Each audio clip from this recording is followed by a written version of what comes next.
ರಾಜ್ಯದಲ್ಲಿ ನಡೆಯುತ್ತಿರುವ ಮತಪಟ್ಟಿ ಪರಿಷ್ಕರಣೆ ಅಥವಾ ಸ್ಪೆಷಲ್ ಡ್ರೈವ್ ಏನು ನಡೀತಾ ಇದೆ SIR, ಅದನ್ನು ನಡೆಸುವ ರೀತಿಯಲ್ಲಿ ಕರ್ನಾಟಕ ರಾಜ್ಯದ ಅಧಿಕಾರಿಗಳು ತಮ್ಮಿಷ್ಟ ಬಂದಂತೆ ಬೆಕ್ಕಿನಾಟ ಆಡುತ್ತಿದ್ದಾರೆ ಅನ್ನಿಸ್ತಿದೆ.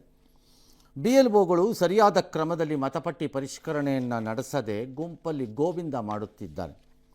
ಇದರಲ್ಲೂ ನನಗೆ ಅತ್ಯಂತ ಆಶ್ಚರ್ಯಕರವಾಗಿ ಕಾಣಿಸ್ತಾ ಇರೋದು, ಬಹುತೇಕ ಎಲ್ಲವೂ ಮಸೀದಿಗಳು ಮತ್ತು ಮುಸ್ಲಿಮರ ಪ್ರದೇಶದಲ್ಲೇ ನಡೀತಿದೆ. ಯಾಕದು? ಅವರೊಬ್ಬರ ಪ್ರದೇಶದಲ್ಲಿ ಇರುವ BLOಗಳು ಮಾತ್ರ ಯಾಕೆ ಗುಂಪು ಕಟ್ಕೊಂಡು ಮಾಡ್ತಿದ್ದೀರಿ? ಬೇರೆ ಕಡೆ ಅಷ್ಟೊಂದು ಕಾಣಿಸ್ತಾ ಇಲ್ಲ. ಇದೇ ಎಲ್ಲೋ ಅಲ್ಲೊಂದು ಇಲ್ಲೊಂದು ಬಂದಿದೆ ವರದಿ, ಮ್ಯಾಕ್ಸಿಮಮ್ ಇಲ್ಲೇನೆ. ಏನಕ್ಕದು? Why are Muslims being treated like that? ನನಗೆ ಅರ್ಥ ಆಗ್ತಿಲ್ಲ ಇದು. ಅಥವಾ ಯಾರೋ ಸ್ಪೆಷಲಾಗಿ ಯಾಕೆ ಟ್ರೀಟ್ ಮಾಡಿಸ್ತಿದ್ದಾರೆ, ನನಗದು ಅರ್ಥವಾಗ್ತಿಲ್ಲ.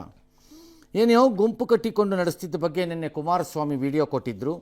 ಇವತ್ತು ಇನ್ನಷ್ಟು ವಿಡಿಯೋಗಳು ಹರಿದು ಬಂದಿವೆ. ಕಲ್ಯಾಣ ಮಂಟಪ ಡ್ಯಾಶು ಸಿಕ್ಕಿದ ಕಡೆ ಮಾಡ್ತಾ ಇದ್ದಾರೆ. ಮಸೀದಿಗಳು ಎಲ್ಲೆಲ್ಲೋ ಮಾಡ್ಕೊಂಡು ಹೋಗ್ತಿದ್ದಾರೆ.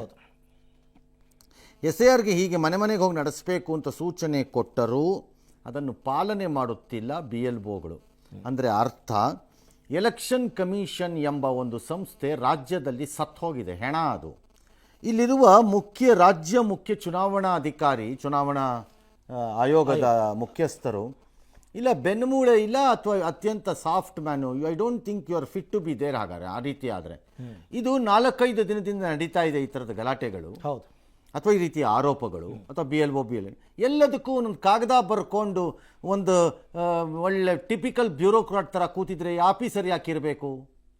ಕಿತ್ತಾಕಿ ಆಫೀಸರ್ನ ಫಸ್ಟ್. ಹಂಗಾರೆ ಪಶ್ಚಿಮ ಬಂಗಾಳದಲ್ಲಿ ಅಥವಾ ಇನ್ಯಾವುದೋ ರಾಜ್ಯಗಳಲ್ಲಿ ಅದನ್ನು ಯಾವ್ಯಾವ ಲೆವೆಲ್ಗೆ ಎತ್ಕೊಂಡು ಹೋಗಿದ್ರು ಅದನ್ನು ನಿಭಾಯಿಸಿಲ್ವಾ ಅವರೆಲ್ಲ?